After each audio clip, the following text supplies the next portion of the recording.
చాలా ఈజీ అయిపోతుంది sir. HCF of 210 comma 495 comma 980. Question చూడంగానే 10 తప్పు. ఎందుకు సార్ అని అంటే అనిల్ సార్ ఏమంటున్నాడంటే ఆన్సర్ 10 తోటి డివైడ్ అవుతే ఇన్పుట్లో ఉన్న అన్ని నంబర్లు 10 తోటి డివైడ్ అవ్వాలి. ఎప్పుడు గాసాబా కనుక్కునేటప్పుడు 10 తోటి డివైడ్ అవ్వాలంటే యూనిట్ డిజిట్ 0 ఉండాలి. 10 తోటి భాగింపబడే ప్రతి నంబరు కూడా యూనిట్ డిజిట్ 0 ఉండాలి. అందరూ ఉన్నారా సార్? కాబట్టి 10 తప్పు. 10 గాసాబా కనుక అవుతే ఇన్పుట్లో అన్ని నంబర్ల యూనిట్ డిజిట్ 0 ఉండాలి. ఒక నంబర్ 10 తోటి డివైడ్ కాకపోతే 20 తోటి డివైడ్ ఎందుకు అవుతుంది?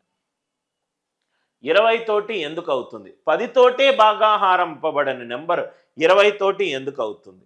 దాని తర్వాత 15 అని అంటే 3 ఇంటూ 5. 15 సంయుక్త సంఖ్య, అది 2 సంఖ్యల లబ్ధము. ఆ 2 సంఖ్యలు ఏంటి సార్? 3 ఇంటూ 5 అంటే ఆన్సర్ 3 తోటి భాగింపబడాలి అండ్ 5 తోటి భాగింపబడాలి.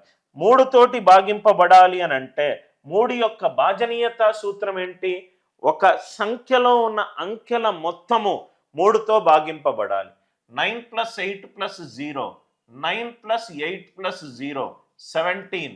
17 అనేది 3 తోటి భాగింపబడట్లేదు. 3 తోటి భాగింపబడకపోతే అది 15 తోటి ఎలా భాగింపబడుతుంది? కాదు. కాబట్టి 3 ఎగిరిపోయినాయి. కాబట్టి ఈ క్వశ్చన్కి ఆన్సర్ ఎంత? 5. ఈ క్వశ్చన్కి ఆన్సర్ ఎంత? 5. అందరికీ ఈ లాజిక్ క్లియర్గా అర్థమైందా? HCF of 210 comma 495 comma 980. Answer option A తప్పు. ఆన్సర్ గనక 10 తోటి డివైడ్ అవుతే గాసాబాలో ఇన్పుట్లో ప్రతి నంబర్ 10 తోటి డివైడ్ అవ్వాలి. 10 తోటి డివైడ్ అవ్వాలి అని అంటే యూనిట్ డిజిట్ 0 ఉండాలి. 495కి యూనిట్ డిజిట్ 0 లేదు. కాబట్టి ఆప్షన్ ఏ ఎగిరిపోయింది. 10 తోటి డివైడ్ కానప్పుడు అది 20 తోటి ఎందుకు అవుతుంది? కాబట్టి 20 ఎగిరిపోయింది. 10, 20 రెండు డిలీట్ చేసినప్పుడు 15 5లో స్ట్రక్ అయ్యాం. 15 అనేది 3 ఇంటూ 5 అంటే ఆన్సర్ 3 తోటి మరియు 5 తోటి డివైడ్ అవ్వాలి. 3 తోటి డివైడ్ అవ్వాలి అని అంటే ఆ సంఖ్యలోని అంకెల మొత్తము 3 తోటి డివైడ్ అయి ఉండాలి. 9 + 8 17. 17 అనేది 3 తోటి డివైడ్ కావట్లేదు.